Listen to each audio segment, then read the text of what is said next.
Au Togo, l'ancien joueur du Real Madrid a porté plainte contre deux artistes.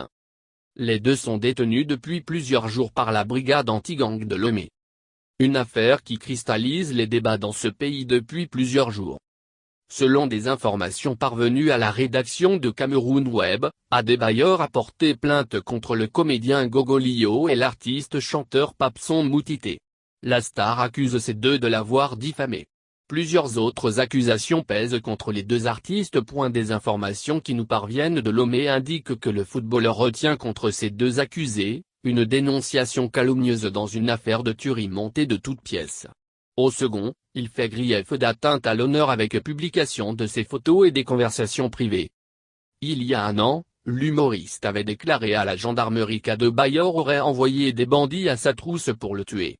Pour étayer ses allégations, il a même cité le nom d'un témoin qui ferait partie du gang. Ce dernier invité n'a pas confirmé les faits.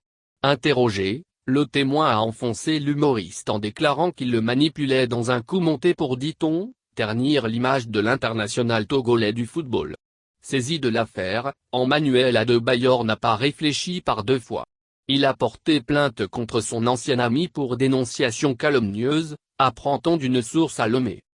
Aux dernières nouvelles, celui qui est cité par l'humoriste comme témoin, aurait plutôt porté plainte contre lui pour escroquerie et trafic d'influence dans une autre affaire entre eux. Celui qui était venu témoigner en sa faveur l'accuse de lui avoir soutiré une somme de 300 000 francs CFA qui sera remise au ministre de l'Agriculture.